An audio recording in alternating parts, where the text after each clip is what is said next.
ka, ka es varētu to kontekstualizēt ar, ar dezinformāciju un arī pastāstīt, kā risināt problēmas kontekstā ar pašregulāciju, kādas ir iespējas panākt atbildīgumu. Tā, ir viss redzams, ja? Vai ir viss redzams tagad un dzirdams, ja? Paldies. Nu jā, tā tad būtībā tās ir diezgan trīs lielas tēmas, paliktas zem liela virsraksta, jo tiešām, un tad mans plāns ir tāds, man ir 40 minūtes, un mans plāns ir vispirms runāt par kritisko domāšanu un to, ko poētiski sauc par informācijas traucējumiem, par to, kāpēc mums daudz rūpīgāk ir jāvērtē dažāda veida informācija, un pēc tam vairāk parunāt par ikdienas darbiem un piemēriem, kas saistīti ar mediju pašregulāciju, žurnālistikas ētiku, un kā mēs varam kopīgiem spēkiem panākt, ka mums ir kvalitatīvs saturs, uzticams un ticams. Labi, nu tad ķeramies klāt. Un, protams, jūs domājot par cilvēkiem, par kuriem es neko nezinu, domāju, ka jūs esat diezgan daudz ko jau dzirdējuši, apguvuši. Un domāju tad sākt ar to, kas ir kritiskā domāšana, jo tas tāda frāze ļoti bieži lietota. Un cilvēki kaut kā paši sevi pozicionē, vai es esmu kritiski domājoši, un citi tur mazāk kritiski domājoši, bet mēģināsim kaut kādas robežas nolikt. Un tā tad piedāvāju jums, es pati mācījos kritisko domāšanu jau gandrīz, tad, kad sākās problēmas ar dezinformācijā Amsterdamas universitātē, bet te ir Amerikas kritiskās domāšanas centra definīcija, kura ietver īstenībā to pašu galveno. Tātad tas nozīmē racionālu domāšanas procesu un aktīvu tādu, kur mēs paši aktīvi piedalāmies. Man kādreiz, viena no pirmajām kritiskās domāšanas lekcijām, tur es biju izdomājis tādu teicienu, tas bija pirms tieši, kad pandēmija sākās, ka kritiskā domāšana neiedzimst un nepielīp. Un tas tā ir. Kritiskā domāšana nav tāds dabisks process, ir vajadzīgi cilvēki iesaiste, un, protams, es jums tūlīt arī parādīšu, kas tur vēl vajadzīgs šajā un nākamajos slaidos.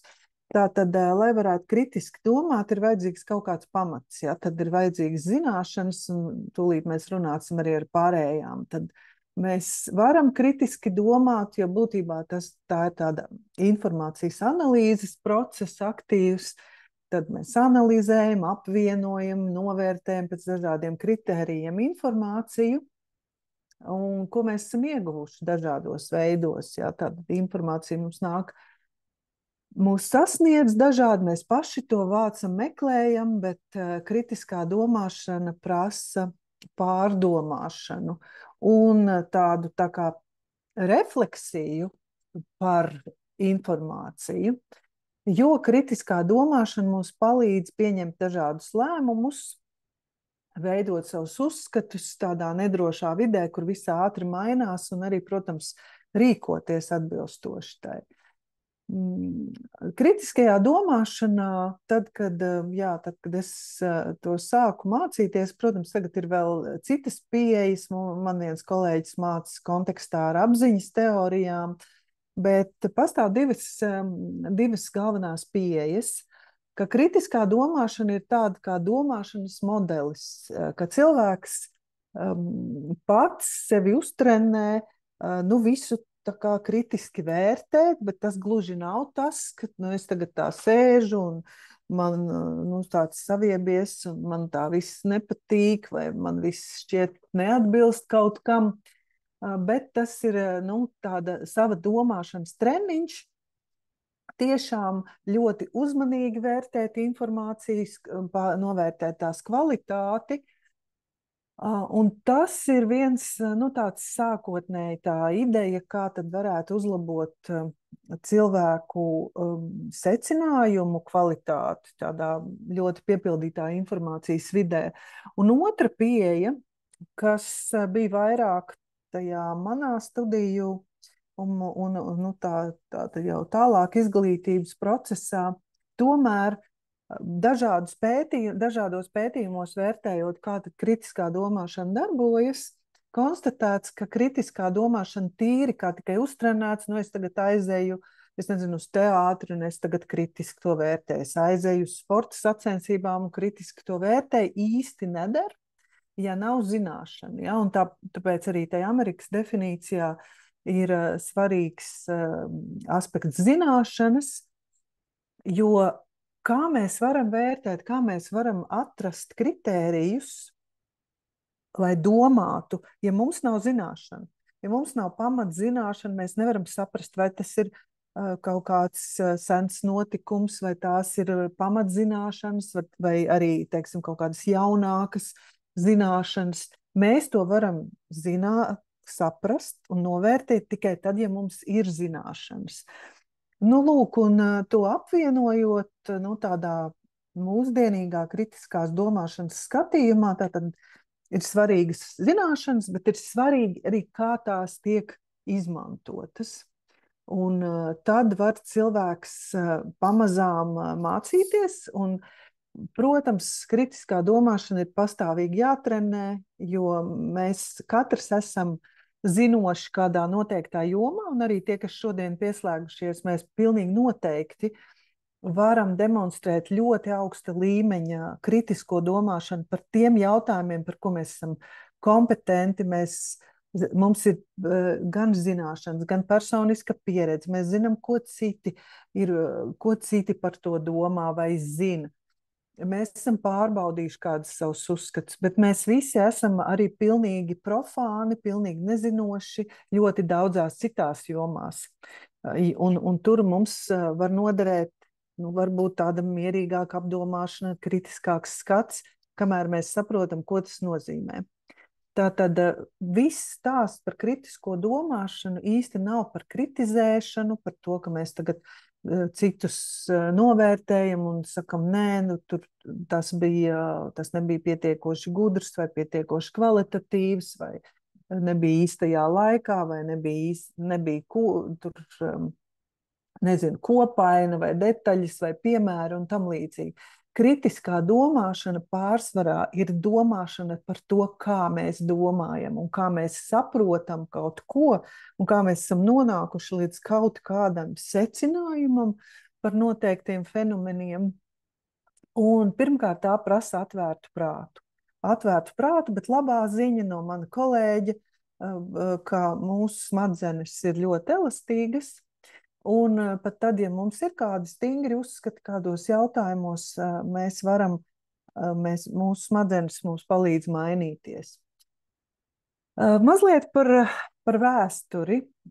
Vēsture ir salīdzinoši īsa, tātad nedaudz vairāk nekā 100 gadi ir pagājuši, kad cilvēki domā par kritisko domāšanu, un pamatlicējs ir filozofs un pedagogs un dažādās jomās darbojies nozīmīgs darbinieks Džons Džujs, kurš pirmais sāka domāt par, ka ir kaut kāds īpašs domāšanas veids, ko viņš nosauc par kritisko domāšanu. Un nekur tālu mēs neesam no Džuja tikuši, jo viņš bija pārņemts tiešām ar tādām sociāli atbildīgām idejām, kā sabiedrību padarīt labklājīgāku, spējīgāku, labāk pieņemt lēmumus, rīkoties savā labā, gudrāk dzīvot, gudrāk darboties, un patiesībā visa viņa pieeja bija vērsta uz to, lai izstrādātu kritiskās domāšanas apmācību, dažādus kursus un cita veida formātus, lai uzlabotu tātad jaunu cilvēku, skolēnu, studentu domāšanas prasmes, lai viņi varētu ieguldīt gan savā izaugsmē, gan valsts varētu labāk attīstīties. Un viņa skatījumā galvenais kritiskās domāšanas tāda funkcija bija palīdzēt risināt problēmas. Un mēs visu laiku sastopamies dzīvē ar dažādām problēmām, un tās var būt īstermiņa, ilgtermiņa ļoti lielas, bet ja mēs neieguldam domāšanā par to, kā domāja Džujs, tad mēs nevaram pietiekoši kvalitatīvi atrisināt. Es viņam šodien esmu atstājis tikai vienu slaidu, lai jūs redzētu šo simpātisko kungu, kura dēļ mēs šodien arī mazliet sarunājamies. Bet viņam bija ļoti daudz projekti, un viņš ieviesa arī, teiksim, tādā izglītības politikā. Viņa idejām bija liela nozīme vispirms Amerikā, un pēc tam arī Rietumē Eiropas valstīs. Un tiešām tas, ko viņš domā, ir tā pārēja no, teiksim, no filozofijas, vai ne, domāšana par domāšanu uz to, ka mēs varam veidot prasmes, kā labāk domāt par problēmām, tās risināt dažādos līmeņos un ikdienā izmantot. Tātad viņa idejas bija saistīts ar to, ko es teicu, ka mums, tad, kad mēs domājam par kaut ko, kādi ir mūsu uzskati, mums vispirms ir jājautā sev, kā es pie tā nonācu, kā es to uzzināju, un kāpēc es tieši tā domāju, kāpēc man kaut kas ļoti patīk, sajūsmina, un kāpēc man nepatīk. Un to viņš sauc par reflektīvo domāšanu. Vēl ir citi, ir tāda Arčere, kas arī domā, ka tā kad es reflektēju par to, kā es domāju, un tad es mēģinu saprast dažādas problēmas. Lūk, un Džujija, un viņam bija arī daži sekotāji vai kolēģi, līdzgaitnieki, tad faktiski viņi definēja to, ka ir jāuzlabo domāšanas kvalitāte, jāsavāc dažāda veida informācija, un tas process ir atkarīgs no tā, kā mēs spējam novērtēt. Un, protams, tas kritiskā domāšana viņu skatījumā nebija vienkārši, diezgan kompleksa darbība. Viņi neizslēdz arī radošumu, kā radošumu definējot to, ka zināmas zināšanu daļas tiek kombinētas jaunās tādās savienojumos vai mijiedarbībā. To viņi uzskatīja par radošumu, un, protams, arī tādu intelektuālu godīgumu, ka tu godīgi skaties pats uz savām domāšanas problēmām, uz savu nezināšanu, ka tu esi godīgs pret tām parādībām, ko tu gribi vērtēt. Un būtībā, ka pavērtē to, ko māca zinātnes pamatos, pētniecības pamatos, tad kritiskā domāšana ir zinātniskās izpētes metodas pamatā. Kas ir atšķirīgs? Ka zinātnē, protams, kritiskā domāšana ir ārkārtīgi nepieciešama, bet tā dodas vēl dziļākos tādos nezināmo jautājumu virzienos, jo mēģina atrast cēloņu sakarības. Protams, ideālā gadījumā kritiskā domāšana arī palīdz atrast cēloņu sakarības, respektīvi saprast, kas no kā rodas. Un lielākoties mūsu spriedumi ir tādi, ka mums ir sakritības, un mēs domājam, ka tās ir cēloņu sakarības, bet lielākoties tās tādas nav. Piemēram, es neieliku slaidā, es domāju, ka jūs tāpat esat jau ļoti gudrs cilvēki, bet tīri kā piemēram noderēs. Viens no populārākajiem tādiem maldiem kritiskās domāšanas kontekstā ir visi tie stāsti par pilnmēnesi ietekmi. Mēs katrs pazīstam kādu cilvēku un iespējams paši arī sevi, kur mums šķiet, ka pilnmēnesis ietekmē drīz, starp citu, pēc 3 dienām ir pilnmēnesis, notiek visādas kaut kādas šausmas. Cilvēki ir kašķīgāki, nervozāki, vai notiek vairāk kaut kādas kataklizmas. Un ir bijuši ļoti daudz pētījumu zinātniski, kas pierāda, ka nekas tāds nav. Mums vienkārši rodas, nu, teiksim, tā ir notikuma sakritība, un mēs veidojam viltus saiknes. Un tiešām mēnesis mūs nespēja tā ietekmēt, kā mums pašiem šķiet. Un tas ir stāsts par to, ka mēs nevienmēr spējam pat arī kritiski vērojot un liekot kaut kādā sistēmā, mēs nespējam noteikt cēloņu sakarības. Ja? Vai mēnesis, vai pilnmēnesis uzliekšana, kas ir ārkārtīgi īs brīdis, tiešām spēj ietekmēt ikdienišķus notikumus uz Zemes. Nu, lūk, bet zinātnes gadījumā vienmēr tiek mēģināts atrast šīs cēloņu sakarības. Nu, piemēram, dezinformācijas gadījumā mēs mēģinām saprast, vai nepatiesas informācijas izplatīšanās cēlonis ir, teiksim, kaut kādu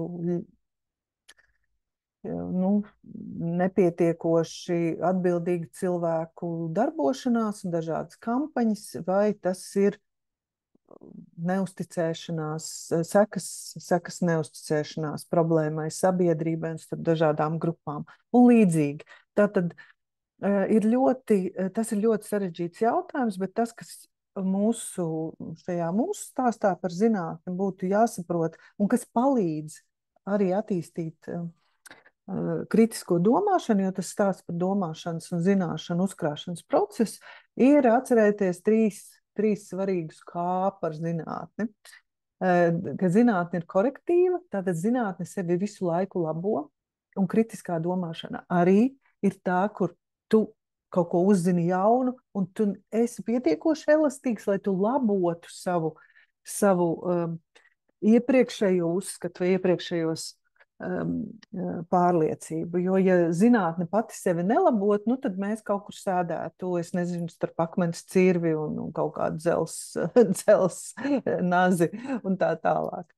Tātad tā ir kolektīva, ja tad daudzi cilvēki tiek iesaistīti un vienu to pašu problēmu dažādi zinātnieki veido, un tā ir kumulatīva, respektīvi zināšanas uzkrājas.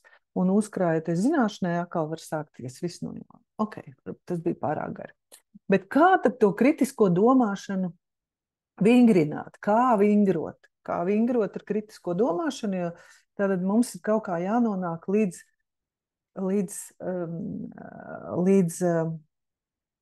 jānoiet tas ceļš, ka mēs tagad mēģinam trenēties un teiksim, ikdienā attīstīt savu kritisko domāšanu.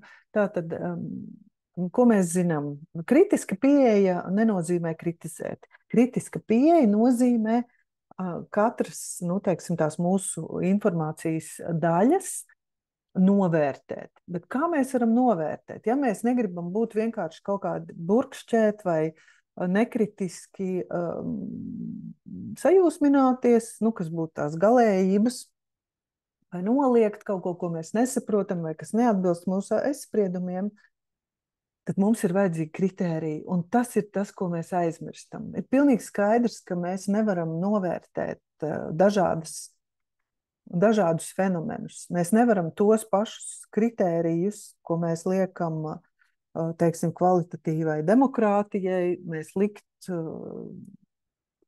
tūlīt kaut kādu dumju piemēru par lauksaimniecību, nezinu, augstas kvalitātes kritērijiem pielikt. Ja?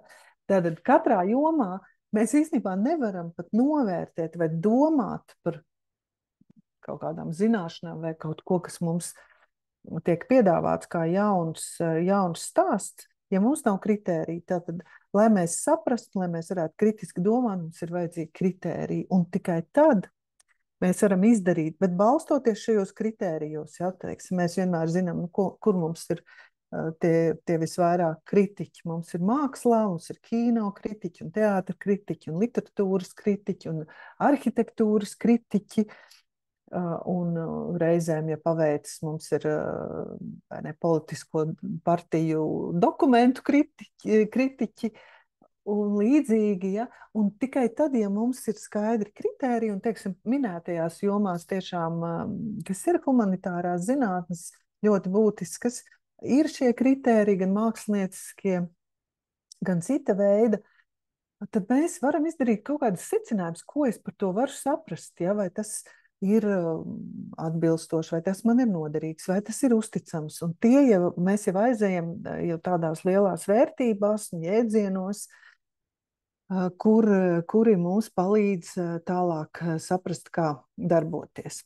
Bet ar kritisko, nu, tā domāšanu, ar to racionālo pieeju, un tiešām kritiskā domāšana balstās racionālajā pieejā, ar to vien ir par maz. Mums ir jāzina, ka ir liels fonds kritiskajai domāšanai, un tās ir mūsu vērtības, kas ir dziļākas, tradīcijas, kultūras, dažādas iemācītas uzvedības, normas. Mums ir emocijas, kurām arvien lielāka loma tiek piešķirta, un mums ir jau gatavi uzskati, kas balstās mūsu pieredzē, esošajā zināšanas, mūsu ilgtermiņa kaut kādā dzīves gājumā, ko mēs esam uzkrājuši, un arī īstermiņa, ko mēs vakar pieredzējām. Mums tagad ir skaidrs priekšstats, kā darbojas, cik labi vai slikti sabiedriskais transports, ja mēs vakar bijām iekāpuši, vai kādas ir cenas un tam līdzīgi. Un, protams, mūsu kognitīvās spējas, kā mēs varam vai nevaram uztvert informāciju. Un tālākais, ko es stāstīšu, būs tā kā kombinācija no visa, jo īstenībā kritiskās domāšanas, nu, tāda liela mode pēdiņās jau, un arī būtiska nozīme mediju izglītībā, mediju pratībā ir saistīta ar informācijas traucējumiem, ar dezinformācijas dažādiem veidiem, kur mēs redzam, ka tās institūcijas, kurām mēs varējām uzticēties bez pārbaudīšanas, tā mēs vairs nevaram ticēt. Ja mums, piemēram, man pirms 2 nedēļām zvanīja no policijas, un tas tiešām bija cilvēks no policijas. Un tad, kad es stāstīju kolēģiem, jā, man zvanīja no policijas, un tagad mums jāstieks un tā tālāk. Viņi teica, paga, bet tu zini, ka tagad no policijas zvana visādi. Un citas institūcijas, kā vienalga, tā būtu mūsu banka vai kaut kāda cita sociāla pakalpojuma tātad vieta vai pārstāvis, ja mēs tam vairs nevaram uzticēties. Tas, kas ir saistīts ar kognitīvajām problēmām, un arī ir daļa no kritiskās domāšanas, ir nezināšana par savu nezināšanu. Mēs paši nemaz nezinām, ka mēs nezinām kaut ko, bet tas ir raksturīgs pilnīgi visam, un tas, kas būtu vajadzīgs, man ļoti patika Jurģis Šķilters, kurš teica, ka kritisko domāšanu vajadzētu saukt par pazemību. Un man šķiet, ka tur kaut kas ir, jo tā paškritika pašam pret sevi un tāda pieņemšana, ka es visu nevaru uzreiz saprast, ka tam ir vajadzīgs laiks, un dažādiem cilvēkiem tas ir dažāds laiks, lai saprastu. Un tā paškritika pret sevi varbūt ir ļoti asa, un tas nozīmē kaut kāds tāds priekšnieks sēž iekšā, bet varbūt tāda pazemība, ka pieņemšana, ka mēs varbūt visu nevaram tik brīnišķīgi tikt galā, būtu laba, lai mēs tad varētu to nākamo soli spērt un drošāk arī atzīt savu gan zināšanas, gan nezināšanu un tikt galā ar ikdienas tādiem izaicinājumiem. Šī ir ļoti vienkārša schēma tam, kam vajadzētu pievērst uzmanību publiskajā informācijas vidē. Tātad, lai mēs varētu kritiski domāt par jebkādu informāciju, arī mediju informāciju, arī, teiksim, cita veida informācijas sniedzēju, dažādu paškomunikāciju, vai tie būtu tiktokeri vai dzīves stila guru vai veselīga, es nezinu, laimes padomi un labas dzīves padomi, ir sadalīta to informācijas gabaliņu 3 daļās. Principā kritiskā domāšana ir tā, ka mēs izpreparējam katru elementu un tad mēs mēģinam likt kopā un saprast, ko tad, kā tie elementi, kādus secinājumus mēs varam izdarīt no tās analīzes. Un tā tad informācijas analīzē 3 elementi - fakti, apgalvojumi un viedokļi. Tātad fakti, es ļoti gari, man īpaši arī nav laika, bet es ļoti gari pie tā nepakavēšos. Faktus var pierādīt. Piemēram, kāds man teiks, kas ir pierādījis, ka nav plakana zeme. Tik traki nav, var pierādīt, ja, ka zeme nav plakana, pat tad, ja izskatās plakana. Un tāpat daudz ko citu var pierādīt. Apgalvojums ir nākamais. Tas ir, teiksim, kaut kāda pārliecība par kaut ko. Piemēram, ka jā, mēs tagad visi priecīgi izmantojam noteiktu programmatūru, lai varētu sarunāties, un tas mums kaut ko, jā, visiem dod kādu labumu, tas, ka mēs to spējam. Bet kamēr tas nav pierādīts, tas ir tikai apgalvojums. Un visvājākais, lai gan ir citas filozofiskās skolas, kas viedokli citādāk definē, ir viedoklis. Viedoklis ir ārkārtīgi mainīgs, tas ir ļoti subjektīvs, tas ir kaut kas, par ko cilvēks ir pārliecināts. Bet to ir diezgan grūti pierādīt. Un šie pamatjēdzieni mums tad palīdz saprast arī diezgan daudz ko citi saka, vai tā būtu sapulce, vai tas kaut kāds pasākums, vai tas būs tā informācijas, ko mēs balstam savus lēmumus. Ok, tagad skriesim cauri informācijas traucējumiem. Es sadalīju 3 posmus informāciju, un izmantoju šo programmatūras attīstības kodu 1.0, 2.0, 3.0, un mēs tagad esam tajā 3.0. 3.0 laikā, bet ko mēs varam atcerēties? Tātad 90. gadu vidus, 90. gadu beigas, tīmekļa attīstība, ir jaunas uzņēmējdarbības iespējas, kas ir ļoti labi, un ja jums ir iedvesma tās attīstīt, tad dariet to.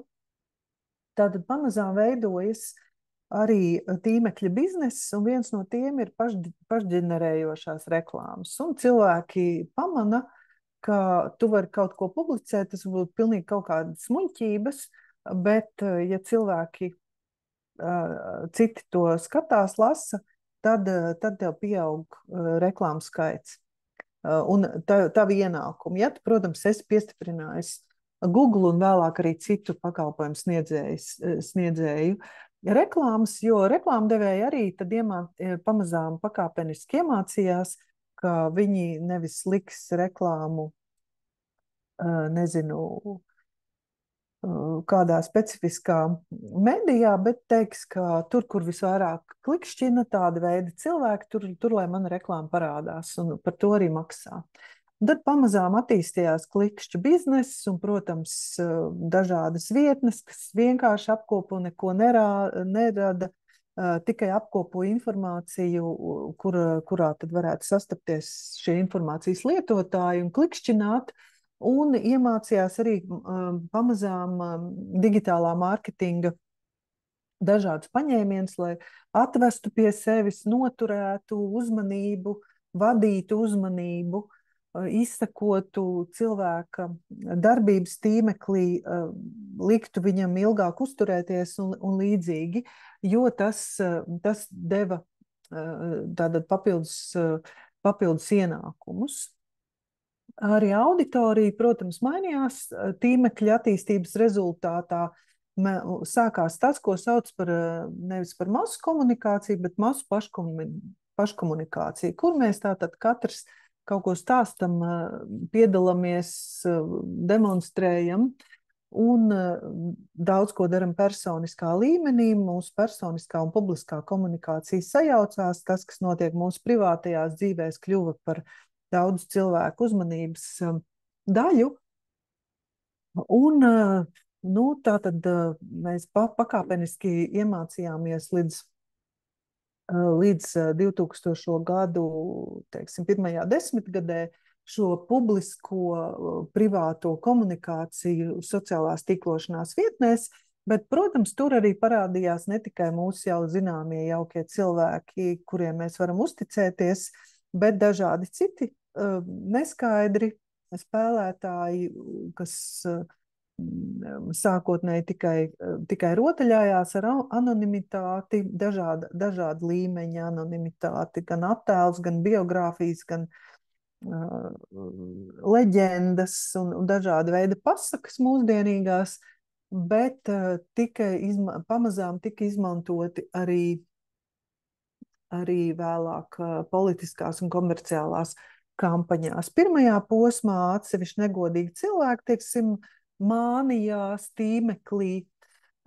To atbalstīja globālo platformu darbības loģikas. Tātad globālajām platformām ir svarīga nevis patiesība, un šis ir ļoti svarīgs jautājums kritiskajā domāšanā, vai mums ir svarīga patiesība, patiesa informācija, tas, ka mēs kaut ko varam paļauties, jo tā ir svarīga atbilde, vai vispār mums jāuztraucas par dezinformāciju. Arvien vairāk bija skaidrs, ka šajā milzīgajā komunikācijas muģeklī ir ļoti daudz emociju, kas mūs arī uzkurina, mūs ietekmē. Ir pat tāda Šantāls Mofe, kas to sauc par afektīvo, vai ļoti emocionālo demokrātiju, kur kaut kādi jautājumi tiek ārkārtīgi emocionāli spriest, nevis racionāli. Un mēs varējām novērot pētījumos, ka jau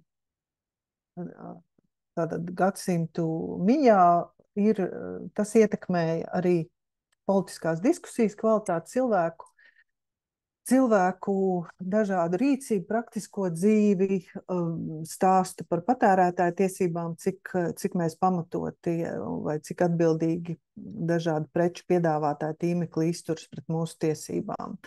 Informācijas traucējumi 2.0 sākās ar viltus ziņu un alternatīvo faktu tādu izgudrojumu. 2016. gadā ir dzimuši šie termini. Viltus ziņas gan daudz agrāk, bet tā sakot, jaunu savu reinkarnāciju piedzīvoja Trumpa vēlēšana kampaņā, kurā bija liela nozīme arī Maķedonijas un citu Balkānu valstu, varbūt nabadzīgāku valstu pusauģiem, kuri tātad veidoja biznesu balstoties uz viltus ziņām, piesaistot arī tādu, teiksim, politisku informāciju, ietekmējot Amerikas vēlēšanas.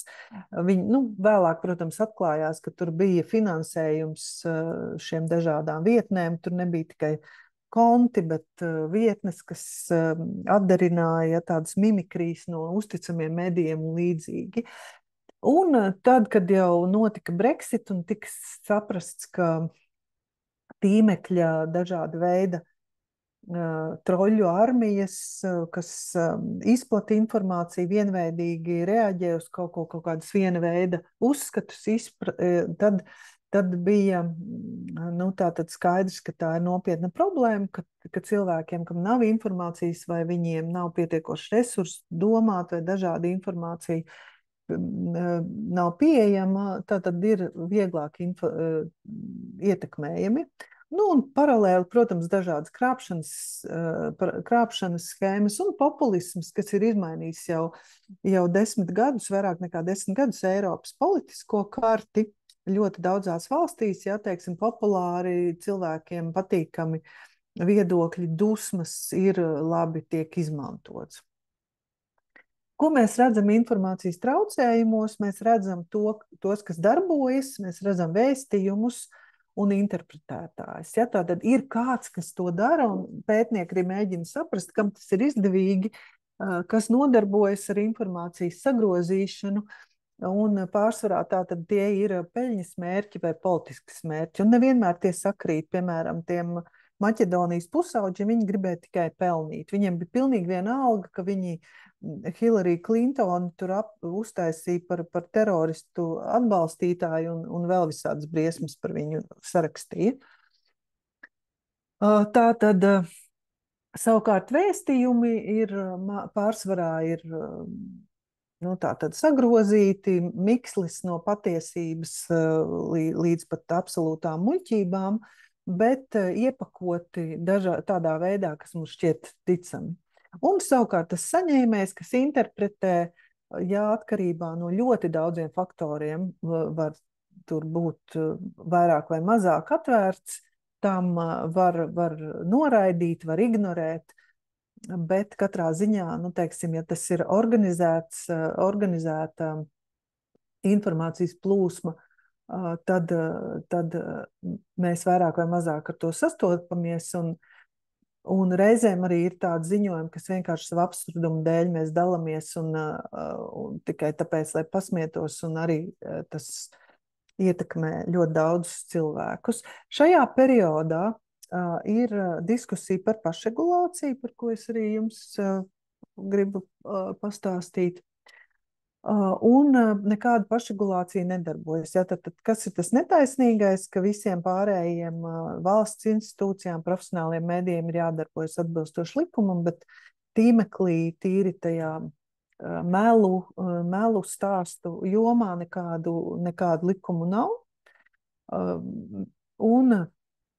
Un sāk atsevišķās valstīs nevēloties, teiksim, pakļaut sevi tādai ietekmei, uzskatot, ka tas kaitē demokrātijai un godīgai diskusijai, tātad mēģina atsevišķas valstis regulēt. Mēs zinām, piemēram, Francijā Vācijā ļoti stingrs regulējums, ka tur diennakts laikā jāizņem kaut kāda maldinoša informācija no Twitter vai, respektīvi šobrīd X vai Facebook un līdzīgi. Un tad mēs redzam visus šos faktu pārbaudītāju attīstību. Dažādas organizācijas veido ētikas kodeksus, kā tad pārbaudīt faktus, lai viņiem varētu paļauties. Tiek licencēti faktu pārbaudītāji, tāpat arī Latvijā, un mediju pratība kļūst par ļoti svarīgu sabiedrībai, jebkurām grupām svarīgu prasmi. Un kas ir informācijas traucējumi? Jaunākā paudze ir tas, ka tādi pāri robežām dodas daudz pārliecinošāk. Tātad globāli šīs dažādas manipulācijas, dezinformācijas kampaņas mēs redzam ārkārtīgi daudz pārspīlējumus un tādus jau psihisku traucējumu pazīmes pētījumos. Ir tāds Brians Ots, kas pētīja visas sekas pēc Trumpa un pēc Brexit, kur viņš saka, tur ir narcisms, atvainojies, tātad ārkārtīgi koncentrēšanās uz indivīda, kaut kādas savas pārliecības, savas gudrības abrīnošanu, makiavelisms vai piemērošanās. Tātad, ja man tas ir izdevīgi, tad es varu, piedodiet par izteicienu, gvelst jebko. Un jau tādas, teiksim, bezatbildība jau psihopātiskā līmenī.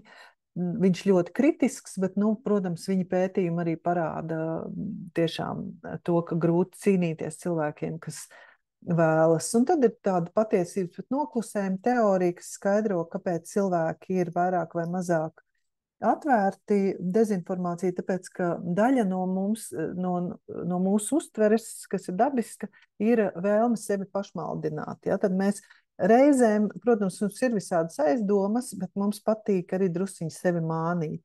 Un tas mums ir jāņem vērā arī kritiskās domāšanas kontekstā, ka reizēm tā pasaule ir tik jocīga, neticama vai grūti pieņemama, ka mēs labāk sevi mānam vai negribam par to domāt, vai noticam labāk tam, ko mēs redzam, nekā piepūlamies, lai mēs padomātu. Mēs katrs zinām mūsu attiecībās, piemēram, mēs regulāri sev pašmaldinam, ja, par to otru cilvēku, cik viņš mūs tur mīl vai patīk un tam līdzīgi. Tas tāds viens banāls piemērs, bet tas attiec arī uz citām lietām. Tas, kas ienāk, ir ļoti dziļa propaganda, dažādi veidi tehnoloģijas, tehnikas, Un propaganda iziet, kas ir visbīstamākais, un bija arī iepriekšējos periodos, bet daudz mazākā mērā, kā dezinformācija sāk ietekmēt nevis uzvedību tīmeklī, bet reālu uzvedību. Mums arī bija pandēmijas laikā sarīkoti dažas pasākumu, protesti. Tas, protams, bija pilnīgs sniegs, kas ir noticis citās valstīs, kur tūkstošiem cilvēku iziet ielās, dzeltenās tās vestes Francijā. Bet, ja laiks paskatāties, pagājušajā nedēļā šķiet bija interesanta filma no Lietuvas pētnieciskiem žurnālistiem, kur tātad tīmeklī bija organizētas dažādas tā saucamo ģimeņu vērtību organizācijas, pilnīgi vienādas sapulces, vienādas tādas publiski pasākumi, nu, lai noteikti veida idejas komunicētu. Ja? Tātad tas ir šī perioda ļoti nozīmīgs process, nu, un, protams, mēs varam redzēt arī politikā, ka tiek izmantots, un ir arī jauns, šobrīd tiek veidots Eiropas komisijas prakses kodeks platformām. Tas nav tikai tas, ko vakar prezidents teica, ka vajag mākslīgo intelektu reportēt, nu, respektīvi informēt par to politiskajā komunikācijā, bet tur ir daudz stingrāk, tur ir jāpasaka, kas jebkuru politisku vēstījumu apmaksā, cik gara ir kampaņa, kāds ir kampaņas mērķis, ja, tātad, lai būtu caurskatāma informācija.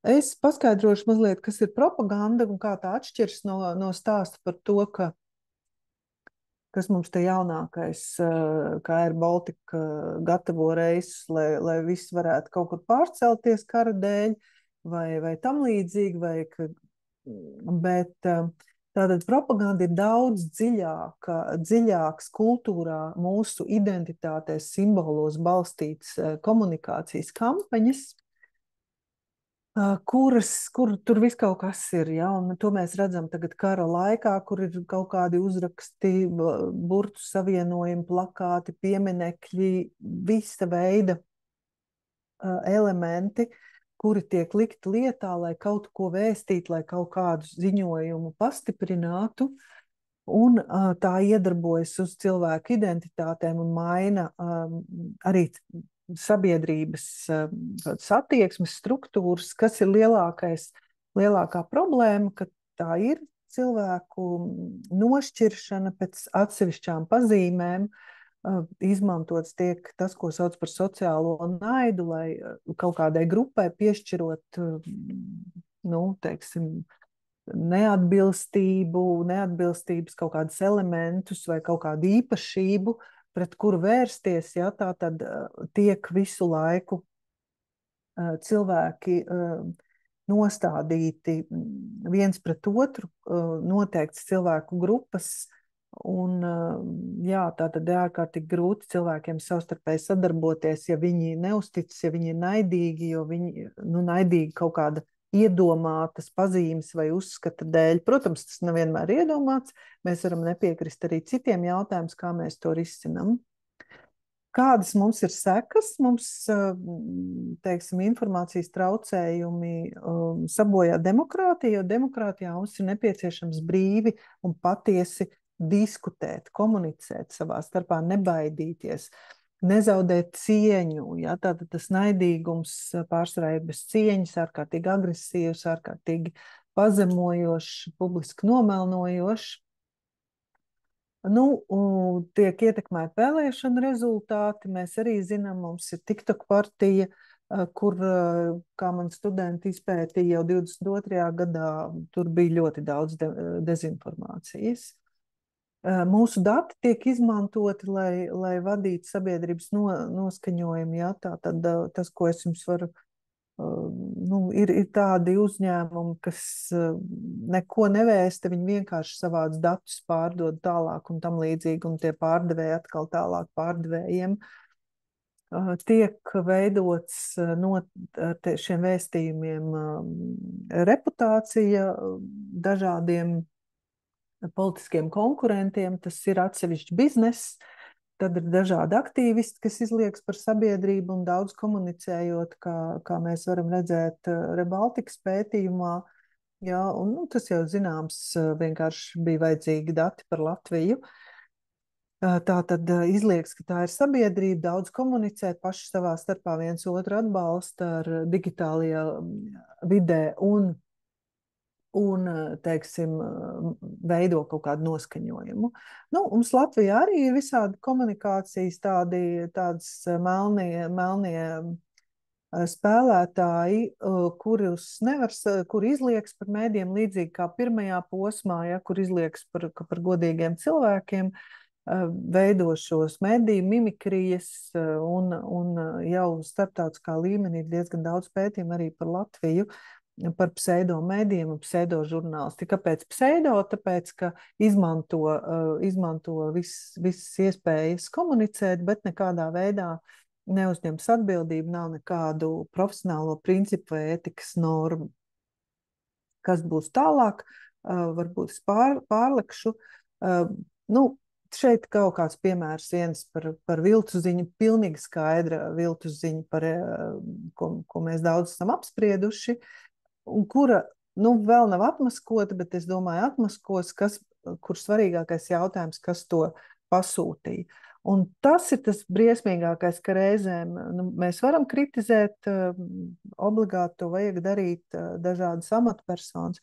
Jautājums, ka tiešām ir cilvēki, kuri uzņemas veidot šādas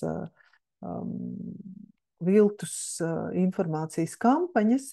Šī ir ļoti interesanta.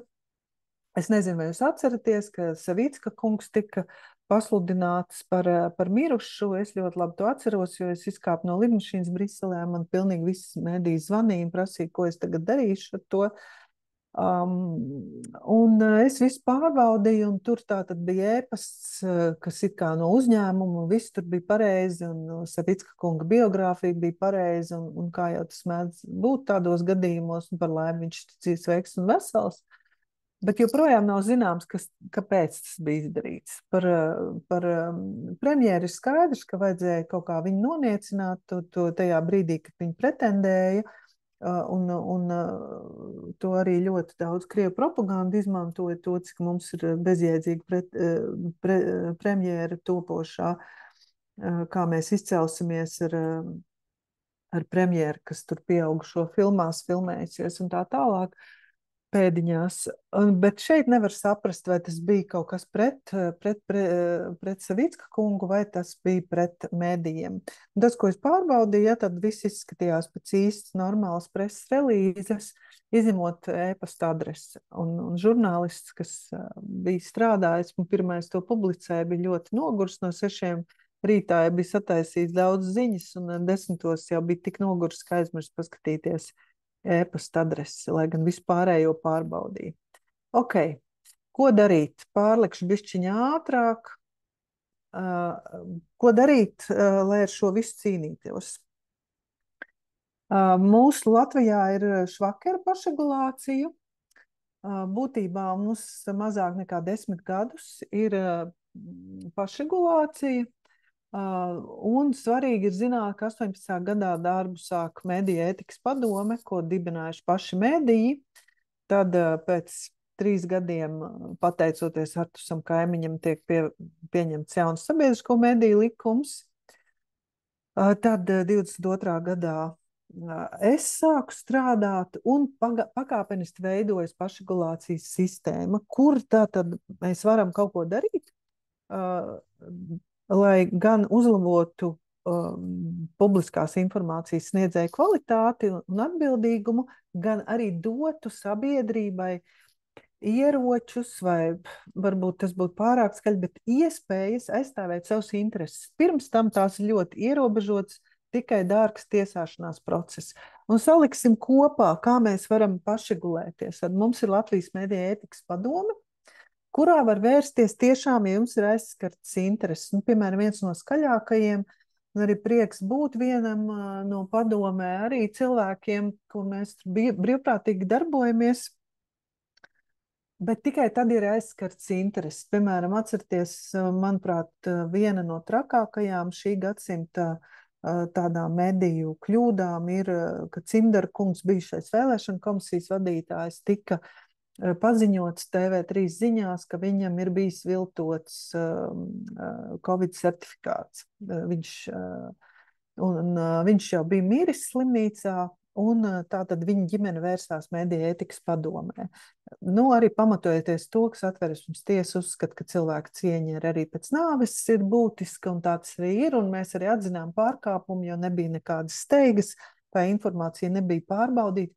Tas bija ļoti traks gadījums, ka sanāca, ja viņam tiešām būtu bijis, nu, kā policija konstatēja, ka nebija, tad viņš tika kā amatpersona apvainots dokumentu viltošanā. Tas nebija tikai tāds, nu, viedoklis, vai es vakcinējos vai nevakcinējos, kaut kāds no vakcīnu skeptisma variantiem, bet tiešām ārkārtīgi aizskarošs paziņojums. Tātad, bet tur var vērsties tiešām, ja ir kaut kas nodarīts jums, jūsu uzņēmumam, bet, protams, ir kaut kādi lielie jautājumi, kur mēs sniedzam viedokli, piemēram, par zinātni. Bija diezgan daudz dezinformācijas, tādas antizinātnes diskurss, kur cilvēki tika aicināti neticēt zinātnē un tam līdzīgi. Tad mēs rakstījām viedokli, ka žurnālistu pienākums ir, nu, teiksim, sekot pārbaudītai informācijai un ka mēs atbalstam to, ka žurnālisti un mediji izplata to informāciju, kas ir pamatot, un arī tos, kas ir zinātniski pierādīti un tam līdzīgi. Un vēl dažos citos gadījumos ir bijuši viedokļi. Tātad savukārt man, un es jums aicinu rakstīt man vēstules, un ja var iesniegt viegli iesniegums internetā, forma ir, bet var tāpat e-pastu rakstīt un visādi, var jebkurš, bet par sabiedriskajiem mēdījiem. Protams, man prasa arī par daudz ko citu, es, nu, cik varu atbildu, bet tā tad, nu, ļoti interesanti, cilvēki tiešām domā par mediju kvalitāti, nu, reizēm arī varbūt kāds dusmīgs politiķis man iesniedz, nu, izmantojot savu pozīciju, nu, tad arī, protams, jebkurš var iesniegt un arī tad mēģina godīgi izvērtēt. Un medijiem ir jālabo. Gan mediju ētikas padoms, kur ir visi lielākie mediju profesionālie, gan arī mani atzinumi, tātad ir jālabo, ir atzīts pārkāpums un jāinformē par to, un tā kā tādā ziņā pagaidām tā reputācija ir diezgan laba institūcijām, bet arī mediju organizācijām pašiem ir savi ētikas kodeks, kas varbūt detalizētāki, un arī tur var iesniegt, bet par konkrēto mediju, un tad mums ir arī, protams, arī profesionālas organizācijas, Latvijas žurnālistu savienība, un būsim godīgi, Latvijas žurnālistu savienība ir tāda virtuāla, viņi īsti nedarbojas, bet žurnālistu asociācija ir tiešām darbojas, tur ir ētikas komisija, un arī var iesniegt par biedriem. Mājaslapā ir visi biedri redzami, ja nu kāds ir kaut ko pārkāpis. Nu jā, tad kā tās ētikas dilemmas tiek spriestas, ja, tad ētikas principi ir profesionālā ētika, tā nav, teiksim, kā būt labam cilvēkam un kāpēc nebūt sliktam cilvēkam, bet tieši kā profesionālim būtu labi, ka ir jābūt patiesam, ir jābūt precīzam, ir jābūt atbildīgam, ir jādomā par sekām, un ļoti daudz nosacījumi, ka tieši mediju jomā, bet vienmēr tad sanāk svērts starp divām, tā dilemma, ja, vai tu ātrāk publicēsi, kā bija ar Cimderu kungu, vai tu pārbaudīsi, vai būs precīzāk, ja?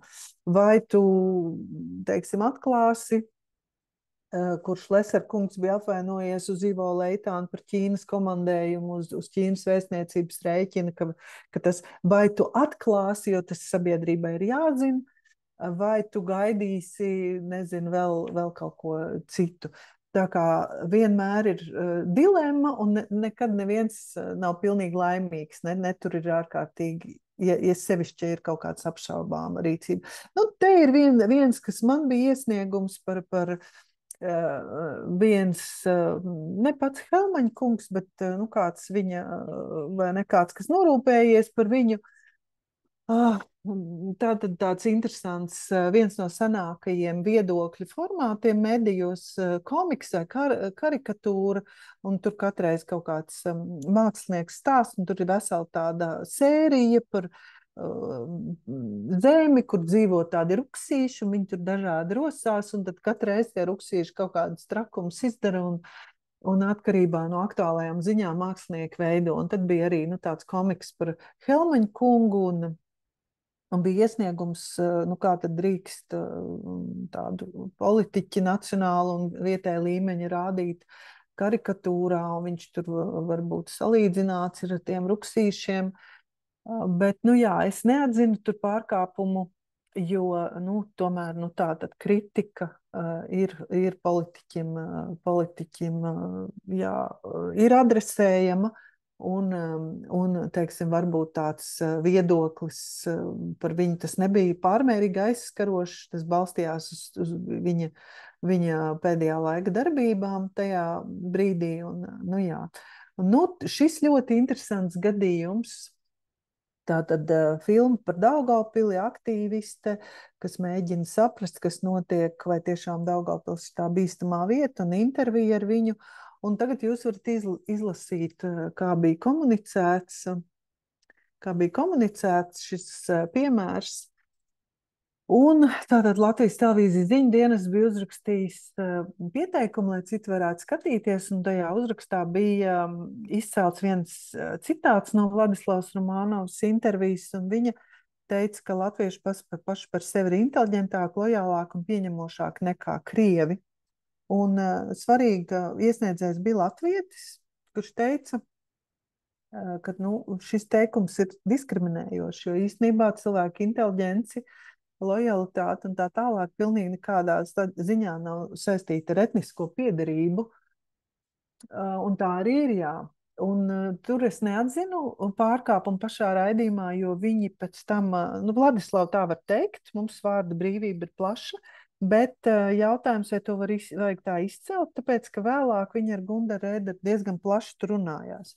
Un teiksim, apspried to pieredzi, ko tas īsti nozīmē. Bet ja tas ir izcelts, diskriminējošs teikums ir izcelts tātad pašreklāmā, tur es atzinu pārkāpumu, tādu, ka tādā veidā tas neatbilst ētikas principam izvairīties no diskriminācijas pēc kaut kādas pazīmes. Tas vienkārši nav taisnīgi. Un šis ļoti interesants gadījums, nezinu, vai jūs zinat, kas ir OnlyFans vietne, kur var tātad veidot uzņēmēja darbības forma, kur var veidot savas kailfoto bilžu, var publicēt savus vairāk vai mazāk atkailinātus foto, veidot savu cienītāju pulku, kuri par katru nākamo foto jauno viņi maksā, un tad tur var iegūt tā ienākums. Un tur bija tātad viena jauna sieviete, kas tur darbojās tā, kā daudz citi, un stāstīja par šo kailumu, un es saņēmu vairākus iesniegumus no ļoti dusmīgiem cilvēkiem, kā tad tā drīkst jauniešiem stāstīt par tādu darbību. Un es tur atzinu pārkāpumu, jo, protams, es uzskatu, ka par to visu vajadzēja stāstīt, bet, diemžēl, tajā stāstā bija ļoti vienpusīgs stāsts par to, cik kā tur cilvēks atkailinās un kāds tur tas bizness, fotosesijas un tam līdzīgi, bet nebija izstāstīts, kas ir normāli žurnālistikā par to, ka šī vietne ir diezgan apšaubāma reputācija, ka tā nav pietiekoša aizsardzība nepilngadīgajiem piekļūšanai, ka tur ir problēmas ar visu, ko gan ar ienākumu caurskatāmību, gan ar izturēšanos pret tiem cilvēkiem, viņu datu aizsardzība nav nodrošināta un daudzas lielas citas problēmas, kas nebija apskatītas, un tā bija tāda parunāšanās, un es uzskatīju, ka tur ir pārkāpts princips, nekritiska attieksme pret avotu. Ja? Tātad tas, ko mēs sākām, ka arī žurnālistiem ir jābūt kritiskiem, un tu nevari vienkārši tikai stāstīt interesantu stāstu, pats nesaprotot varbūt lielāku kontekstu vai neieguldot tajā. Nav jau tā, ka tur nesapratu, bet varbūt nebija pievērsta. Nu jā. Nu, faktiski tas mana atbilde, jā, kaut ko var glābt profesionālā ētika, jo tā aizsargā gan to, ka žurnālistiem ir jācenšas būt atbildīgiem profesionāliem, gan arī tos cilvēkus, kas publiski runā ar žurnālistiem un par kuriem runā, un, protams, ir ļoti liela atbildība pret auditoriju. Tā kā jā, arī tie starptautiskie pašregulācijas iniciatīvas ir vērstas to, ka cilvēki paši vienojas, kā tie darbosies un cenšas to ievērot. Un tad mēs esam daži tie cilvēki, kas mēģinam, kas ir ļoti interesanti, arī ieviest to pašregulācijas stāstu. Ok, man bija drusku garāk nekā bija norunāts, bet jā, es varu mēģināt atbildēt uz jautājumiem. Un visā pašregulācijas stāstā ļoti svarīgi ir neaizmirst brīvību, brīvas iespējas bez bailēm komunicēt, jo diezgan daudz cilvēku domā, ja viņi aizliegs, ja ieviesīs cenzūru, tad viss būs kārtībā, tad viss nelaimes pāries. Ja mēs aizslēgsim vienu, otru, trešo, nē. Mēs šodien arī tāpēc runājam par kritisko domāšanu, lai mēs mācētu atšķirt gan informāciju, gan tās sniedzējus, un mācāt saprast, ko darīt. Ja? Un tad jūs varat arī piesakoties man Facebookā, Instagramā. Un tiešām, ja jums ir kādi jautājumi vai problēmas nopietnas, droši rakstiet, zvaniet, ar vislielāko interesi un rūpīgi arī mēģināšu pārbaudīt, kas notiek. Paldies! Liels paldies jums, Anda! Tiešām vērtīgi, un tas, kas man nāk prātā, šeit, ja mēs mūsdienās jau esam, mēs apzināmies, ka tekstu var ievietot jebkurš, un ka tas ir, tas rakstīts vārds, tad iespējams, ka šobrīd ne visi aizdomājas par to, ka arī attēls var būt jau šobrīd manipulatīvs, ka arī attēls var nebūt tas, ko mēs tur redzam, bet cik ļoti izstāsta uzticami, un ka tādā ziņā šobrīd ir vēl šis otra bīstamība, kad agrāk tiešām bija tikai teksts, ko brīžiem tās lapas, no kurām publicē, kuras jau arī vizuāli ļoti atgādina uzticamu mediju, un kā jūs arī runājāt, stāstījāt, tad šobrīd pat ieraugot cilvēku vidē, mēs iespējams nenojaušam, ka šis nav tas cilvēks, ka tur ir salikta seja, apģērbs, vide, ka tie ir pilnīgi sastarpēji nesaistīti elementi, un ka pat tas ir tas, kam mēs īsti nevaram uzticēties. Un tāpēc noteikti ir arvien svarīgāk klausīties un izzināt un apgūt sevī šo kritisko domāšanu un audzēt, un tiešām atcerēties, ka tas ir mainīgs process, un mēs nekad nevaram būt droši, ka visi tagad gan labi zina un spēja atšķirt realitāti no neīstā, jo viss tik ļoti strauji mainās, kad tas, kam vakar es ticēju, jau šodien varbūt pilnīgi kaut kas cits, un jābūt vienmēr atvērtam prātam un jāizmanto katru iespēju izzināt. Jā, tas ir tas grūtākais. Tas ir tas grūtākais. Es gan gribu teikt, ar attēliem mēs esam maldināti kopš seniem laikiem.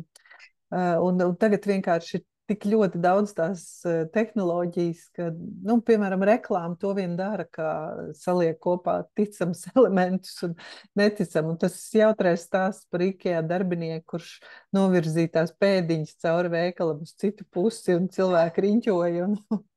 Un tagad vairs IKEA veikalos nav uzlībēts pēdiņas, bet ir pēdiņas, kas deg no augšpuses, vai ne?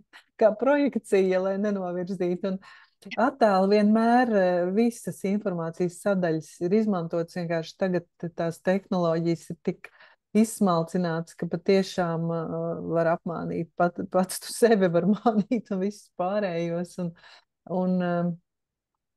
Jā, es domāju, ka nevajag arī pārspīlēt tādā ziņā, ka mums visu laiku ir jābaidās, ka mums jābūt tādā trauksmē, ka nevienam mēs nevaram uzticēties, bet ka mums tiešām ir jāizmanto tā iespēja un jāsaprot, ka mūsdienās mums jāsako līdzi, kas viss notiek, un tāpēc arī, protams, ir organizācijas un mediji, kur pienākums ir sabiedrību informēt. Jā, tā bīstamība, cik pētījumi ir cilvēkiem, kuri ir neizvēlīgi pret informācijas avotiem, kuri saka, ka viņi ir informēti tāpat vien no TikTok, ka viss ir labi, tur ir daudzveidīgi un tur ir tik gudri avoti. Tur, protams, viss kaut kas ir. Un Latvijas cilvēki pēdējā gada laikā ir kā traki pārcēlušies. Nezinu, vai jūs arī ir iekrituši TikTokā. Bet tomēr, jā, tas stāsts par informācijas avota uzticamību ir ļoti svarīgs.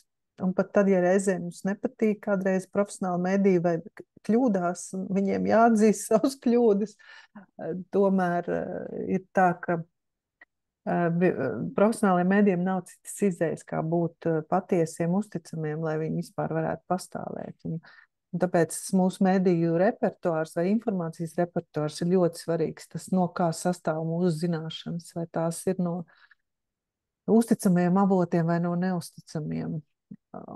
Tas būtu viens tāds draudzīgs padoms, tomēr, lai cik ir jautri, lai cik ir forši, tur viss kaut kas ņirb. Un mani studenti, piemēram, šausmīgi uztrauc, ka viņiem zūd kognitīvās spējas un atmiņa. Jā, kritiskajā domāšanā atmiņai ir ļoti liela nozīme. Ko tu vari atcerēties, kā tu vari savilkt kopā kopainu un tos cēloņu sakarības. Tā kā trenēt atmiņu, skatīties, kur tu vari pārliecināties, vai tie, kas sniedz tev informāciju, ir arī atbildīgi un profesionāli. Jo viņu mērķi ir pilnīgi kaut kas cits. Profesionāla medija mērķis ir sniegt kvalitatīvu informāciju. Citiem informācijas sniedzējiem ir pilnīgi citi mērķi. Vai nu iegūt peļņu uz mūsu uzmanības un datu rēķina, vai iegūt kaut kādu atpazīstamību, politisku kapitālu, cita veida labumu. Tā kā jā, tas ir svarīgi.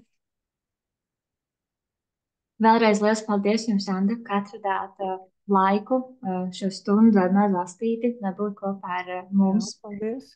Šodienas tikšanās tika ierakstīta un attiecīgi ieraksts tiks izsūtīts visiem mūsu biedriem. Un es aicinu arī pārējiem dalīties, jo mēs katrs pats esam atbildīgi par sevi un par cilvēkiem uz apkārt un par to informāciju, ko mēs dalāmies. Un kādā ziņā brīdī, kad arī mēs padalāmies ar nepatiesu informāciju, mēs kļūstam līdzatbildīgi par to, ko tā ziņa aiznes tālāk.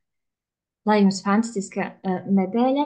Martā mēs tiksimies biežāk, jo martā notiks viedo ciemu atpazīstamības zīmes kampaņa, kurā mēs aicināsim pieteikties ciemus. Un līdz ar to viedajās trešdienās mēs stāstīsim gan par jauno nolikumu, par kritērijiem, vadlīnijām, gan arī par stratēģijām, to izstrādi. Tā kā marts mums būs viedo ciemu atpazīstamības zīmes kampaņas zīmē. Bet šoreiz vēlreiz liels paldies, ka pieslēdzāties un tiekamies citās viedajās trešdienās. Jā, paldies jums par pacietību un veiksmi. Un gaidīšu vēstules par mediju kļūdām.